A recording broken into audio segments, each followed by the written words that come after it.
បាទសូមជំរាបសួរដល់ពុកម៉ែបងប្អូនទាំងអស់ដោយដែលបានសន្យាពីម្សិលមិញថ្ងៃនេះត្រូវធ្វើរឿងចម្លាក់ផ្លែស្វាយភាគទី2បញ្ចប់បាទអញ្ចឹងសូមរំលឹកទៀតថា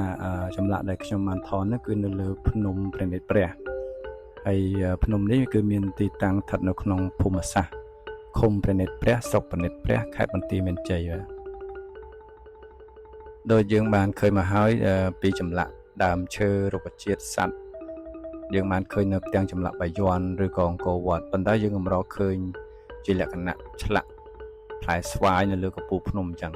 នេះជាលើកទី1ដែលខ្ញុំបានឃើញអញ្ចឹងសូមបងប្អូនជួយ comment ខាងក្រោមមកតើបងប្អូនធ្លាប់ឃើញចម្លាក់ផ្លែស្វាយធំនៅលើកំពូលភ្នំអញ្ចឹងដែរឬទេអញ្ចឹងយើងត្រឡប់ទៅរឿង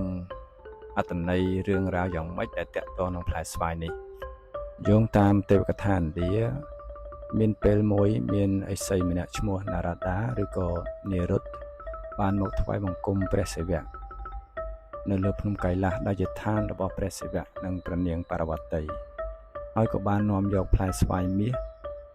ជាភាសាសំស្ក្រឹតហៅញៀនផល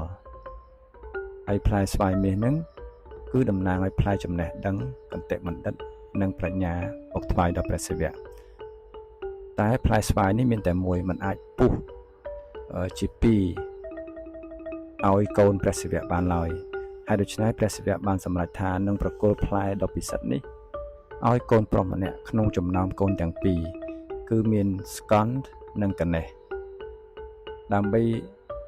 ប្រគល់ផ្លែស្វាយនេះព្រះអង្គបានធ្វើការសាក់លបងមួយហើយក៏បានចោទសួរថាបើអ្នកណាអាចធ្វើដំណើរជុំវិញពិភពលោកបាន3ជុំមុនគេអ្នកនោះនឹងទទួលបានរង្វាន់នេះក្នុងគ្រានោះស្កន្ទដែលយល់តាមន័យត្រង់ក៏មិនបានគិតវែងឆ្ងាយក៏បានឡើងជិះលើសត្វកង្កោកដែលជាយានរបស់គាត់ភ្លាមហើយហោះចេញដំណើរទៅរីឯចំណែកកណេសវិញដែលមានយានជំនិះជាសត្វកណ្ដុរហើយបងប្អូនសម័យមើលថាកណេសមានមាឌធំខ្លួន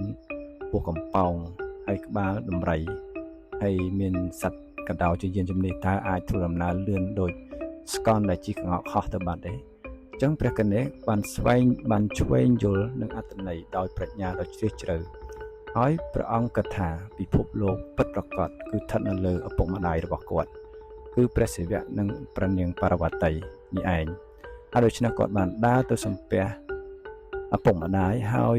ដើរប្រទក្សិណជុំវិញចំនួន3ជុំនៅពេលនោះព្រះសិវៈនិងប៉ារវតី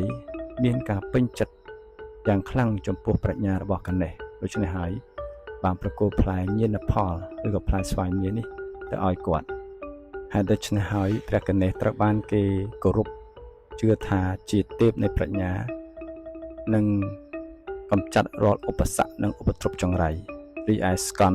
ឯព្រះស្កន្ទវិញជាទេពនៃសង្គ្រាមយុទ្ធសាស្ត្រតំណាងឲ្យភាពក្លាហាន